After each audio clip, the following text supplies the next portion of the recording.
Now it looks like those arms are fully open now, and we should expect the strong back to start leaning back away from the rocket, giving it room for liftoff.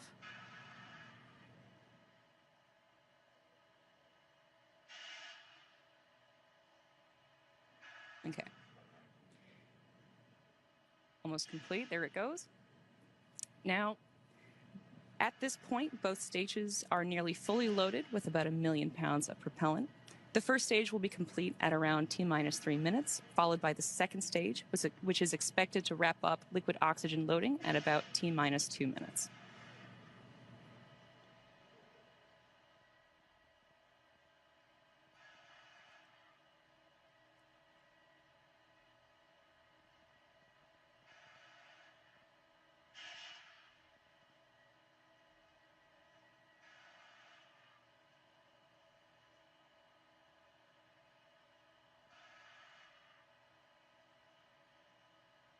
Stage 1 LOX load is complete.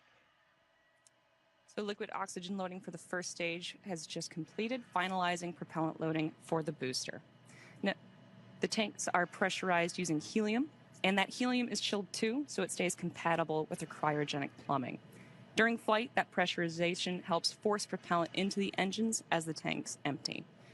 And then at T-minus 60 seconds, Falcon 9 will enter startup. At that point, the rocket's onboard flight computers will take over. From there on out, the countdown becomes fully autonomous.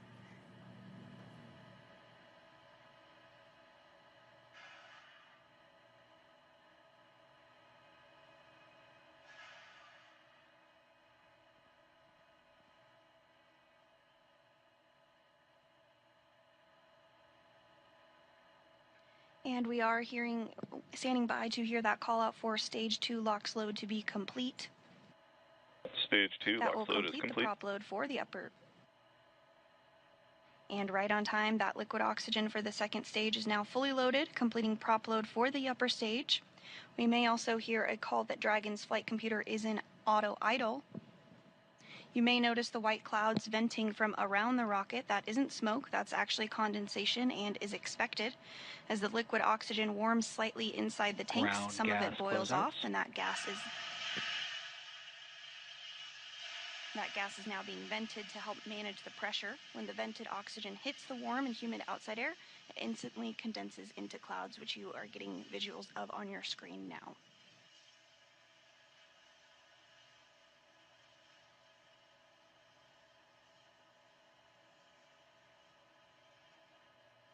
As of now, the payload remains healthy and the rocket is tracking no issues.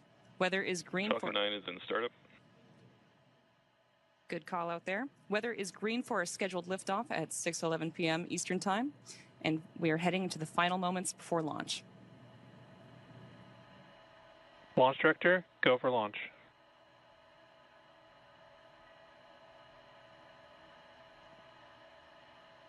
At this point, the autonomous flight computers have taken over the launch countdown, and stages 1 and 2 are pressurizing for launch.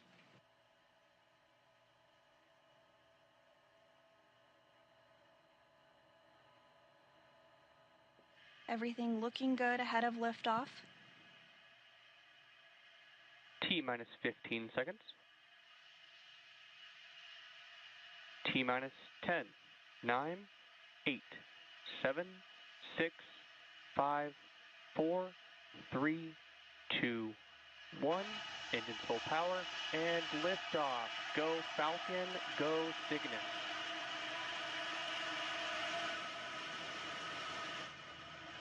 And liftoff. Falcon 9 and Cygnus take flight. M1D chamber pressure nominal. The SS Willie McCool is en route to the International Space Station. Vehicle pitching downrange as all 9 Merlin engines have lit.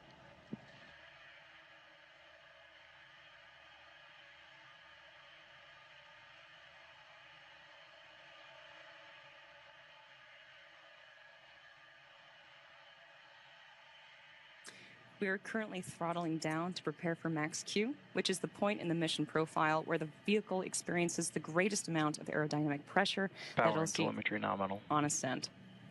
Max Q is reached when the air density of the atmosphere decreases faster than the increasing speed of the rocket. So look out for that call out, which we're expecting to hear shortly. Falcon 9 is supersonic.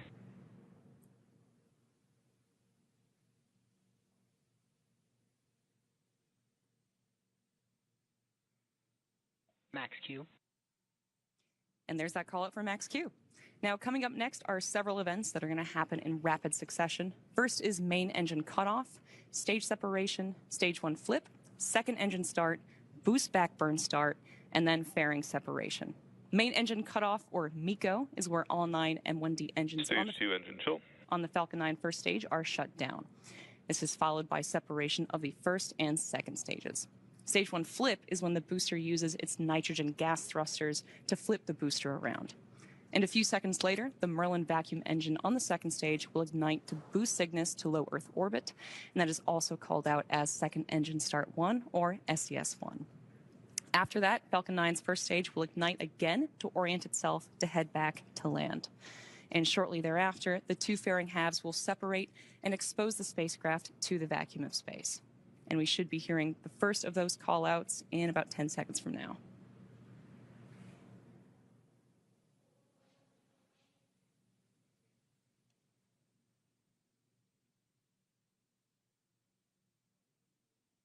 Stage separation confirmed.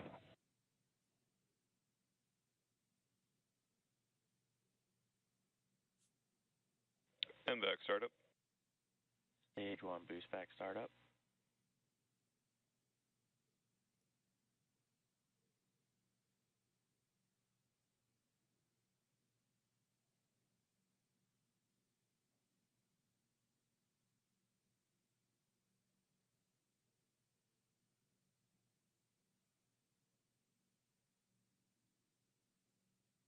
Fairing separation confirmed.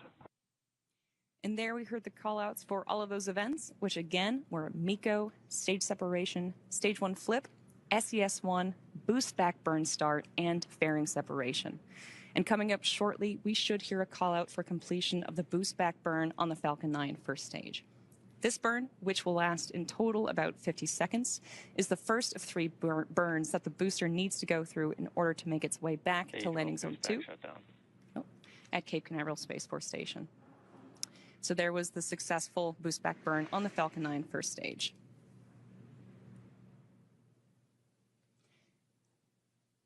If you're just joining us, you're watching live coverage of Northrop Grumman's Commercial Resupply Services 23 mission to the space station.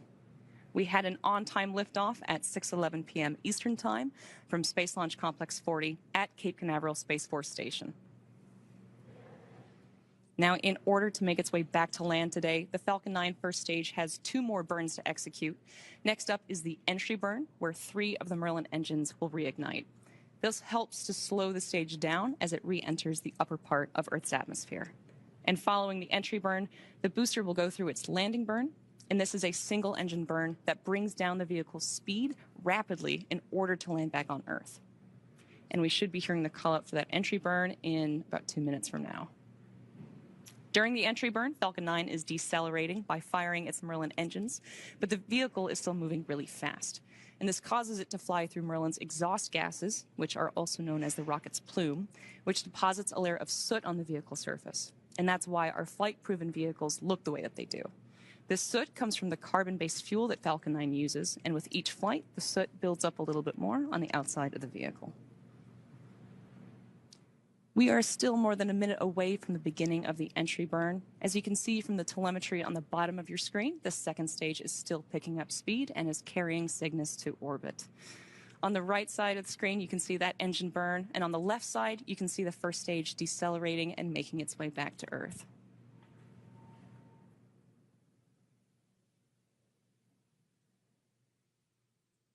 Now, you might have noticed on the left-hand side of your screen that Falcon 9 is equipped with those 4 hypersonic grid fins, which are positioned near the top of the first stage. Stage 1 is using nothing but those grid fins for steering as it returns to Earth. They orient the rocket during re-entry and guide it during its descent back down to Earth.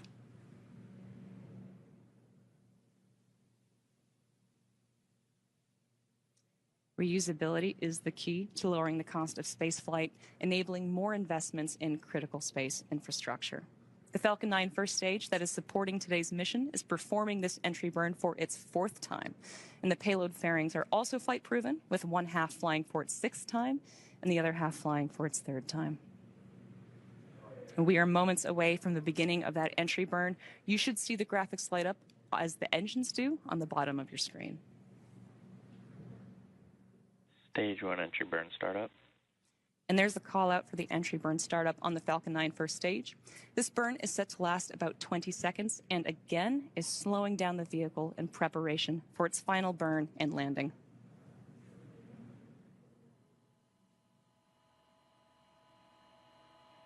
These are incredible, incredible clear views that we have today.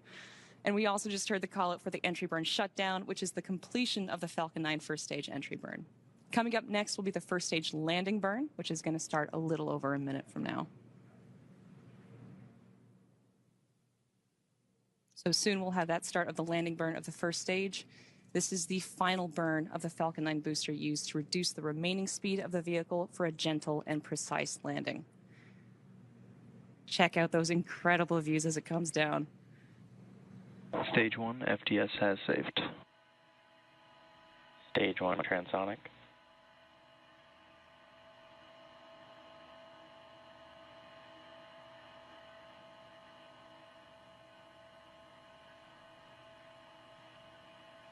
Stage 1 landing burn.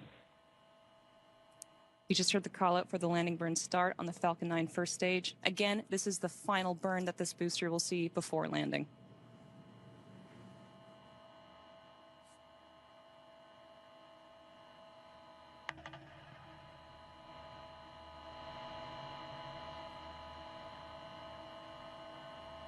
Stage 1 landing leg deploy.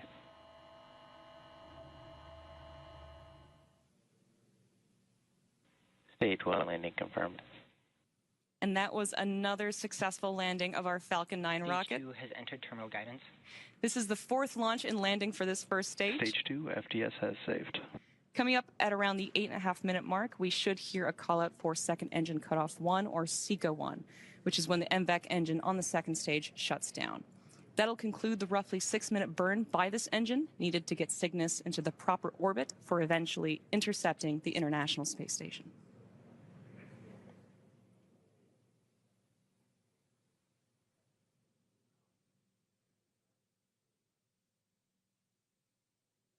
MVAC shutdown. And there's that call out for the second stage. We are now waiting for confirmation of good orbit. Nominal orbit insertion. And there was a great call out there. So at T plus 8 minutes and 57 seconds into the mission, and the second stage has one last major task, and that's commanding separation of the Cygnus spacecraft in just a few minutes from now.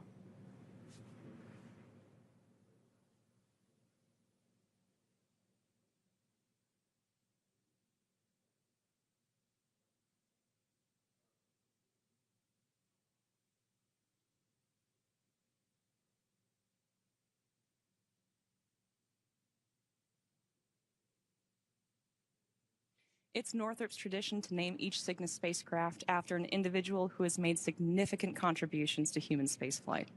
The NG-23 Cygnus spacecraft is named in honor of astronaut William or Willie McCool. McCool was an astronaut and naval aviator who piloted the 2003 Columbia spacecraft and lost his life during the mission. His naval career included over 2,800 flight hours in 24 aircraft and more than 400 career arrestments. After being selected by NASA to become an astronaut in April of 1996, he reported to the Johnson Space Center in August of 1996. He completed 2 years of training and evaluation and was qualified for flight assessment as a pilot. Willie McCool's space flight career reached its pinnacle with his role as pilot of STS-107 aboard the Space Shuttle Columbia. The mission, which launched on January 16th of 2003, was dedicated to scientific research, with the crew conducting approximately 80 experiments over a 16-day period. Tragically, the mission ended abruptly on February 1st, 2003, when Columbia disintegrated during re-entry, just 16 minutes before the scheduled landing, resulting in the loss of McCool and his fellow crew members. In all, he logged 15 days, 22 hours, and 20 minutes in space. In recognition of his exemplary service and sacrifice, McCool was posthumously awarded the Congressional Space Medal of Honor, the NASA Spaceflight Medal, the NASA Distinguished Service Medal, and the Defense Distinguished Service Medal. Willie McCool's legacy endures, through his contributions to aviation and space exploration. NG-23 is the first mission using Northrop Grumman Cygnus XL configuration of its Cygnus line of cargo delivery vehicles. The cargo capacity of Cygnus XL is 5,000 kilograms, which is 33% greater than the previous version. The expanded capacity of Cygnus XL means more room for critical supplies and experiments in a single mission, improving the efficiency by reducing the number of launches required for a given cargo mass. For those of you just tuning in, you are watching live coverage of Northrop Grumman's Commercial Resupply Services 23 mission to the orbiting laboratory.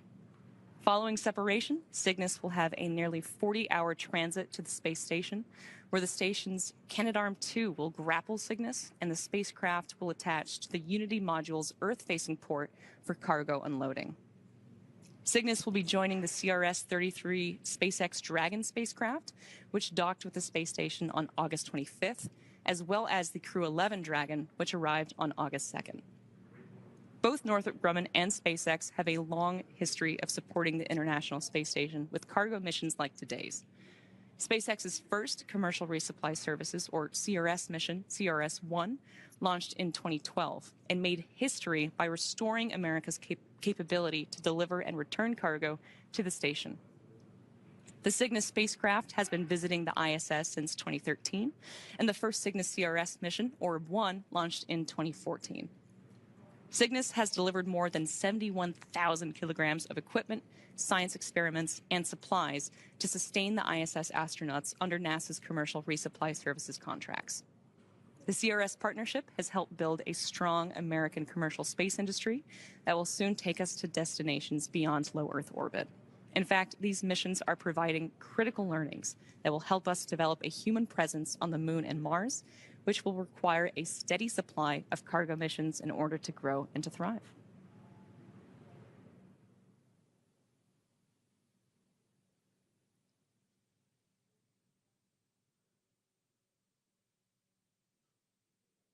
Just as a quick correction, it's actually a 60-hour transit to the station. We're currently at T plus 13 minutes and 37 seconds, and we're expecting to hear the call out for payload deploy at around the T plus 14 minute and 40 second mark.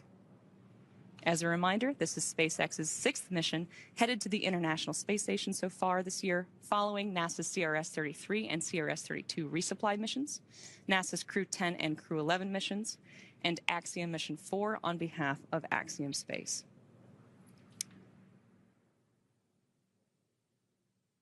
Following separation, Cygnus will have that 60-hour transit to the space station, where the station's Canadarm2 will grapple Cygnus, and the spacecraft will attach to the Unity module's Earth-facing port for cargo unloading by the Expedition 73 crew.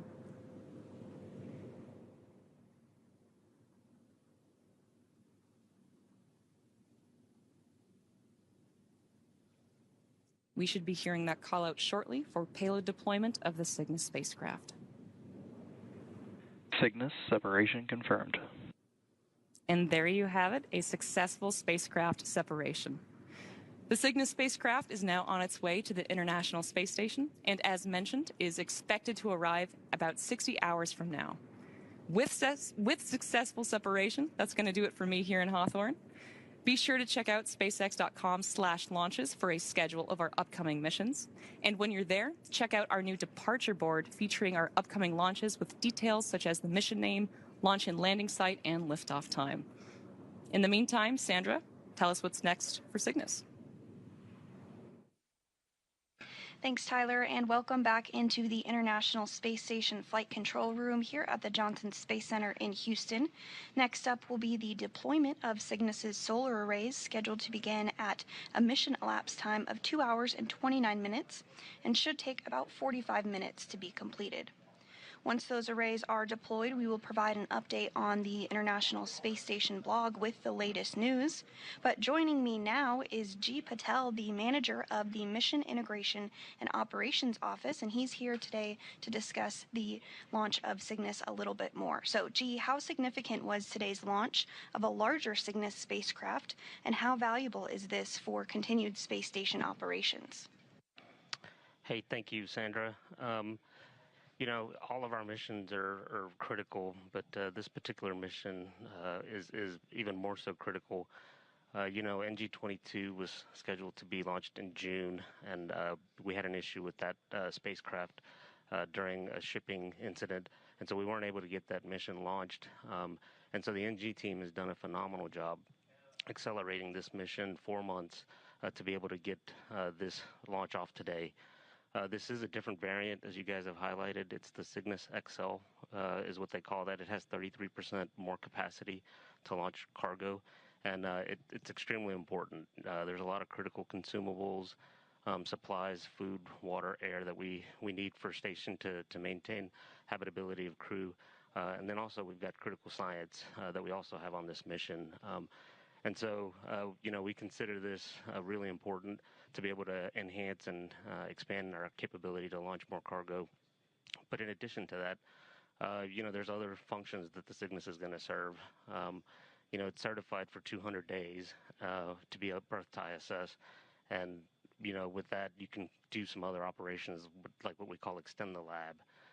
So, you know, there's powered locker capability that's on the spacecraft, and so we are able to power science within the spacecraft while it is with ISS.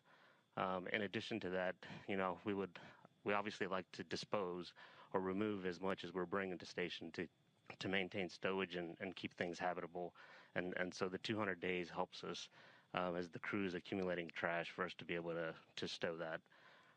And then also the spacecraft has a payload on it post ISS that it's going to perform a demonstration. It's called Palomino, which will demonstrate some electric propulsion technologies. And so all of this, you know, these capabilities are really important to the overall mission. Thank you. Very insightful information. Now, if you would, at this hour, the crew is, of course, asleep on board the International Space Station, but can you outline for us the upcoming activities for the crew on board as they prepare for Cygnus's arrival early Wednesday? Yes, certainly. So as you highlighted, Zena Cardman and Johnny Kim are going to be our robotic operators. And so in prep for arrival of Cygnus on Wednesday, they are going to be conducting onboard training to prepare for the robotic operations. In addition to that, on Tuesday, the day prior to the capture and berthing of the vehicle, they'll be preparing the Node 1 Nadir hatch of the Unity module to be able to berth this capsule. So, you know, for Zena and Johnny, they'll be busy with those operations, but then the rest of the crew will be conducting critical science. We've got ongoing time-critical science, human research, biological science occurring, and so the crew will remain busy. You know, the crew also has to maintain their health with exercise and other things, and keep our systems up to operations, and so there's routine maintenance activities as well. So, and then in prep for you know, 11,000 pounds of cargo arriving, we have to conduct the operations with a certain choreography, and so the teams, the crew will be also looking at the choreography in advance, so that they have understanding of how we're going to stage the cargo, and how we're going to, you know, dispose of it, of the trash that we need to remove from station. Thank you very much. We are certainly looking forward to Cygnus's arrival on Wednesday. We really appreciate you taking some time to join us today. Thank you again. Thank you.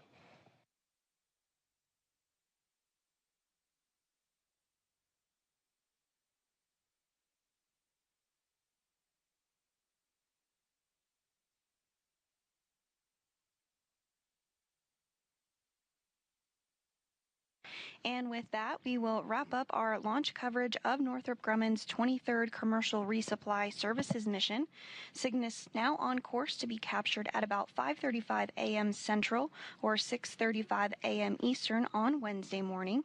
Live coverage of rendezvous and capture will begin at 4 a.m. Central or 5 a.m. Eastern, followed by coverage of Cygnus's installation to the space station at 7 a.m. Central or 8 a.m. Eastern. In the meantime, you can learn even more about this mission on the web at nasa.gov/commercial resupply. Thanks so much for joining us today. We'll see you back here Wednesday morning. But for now, this is Mission Control Houston.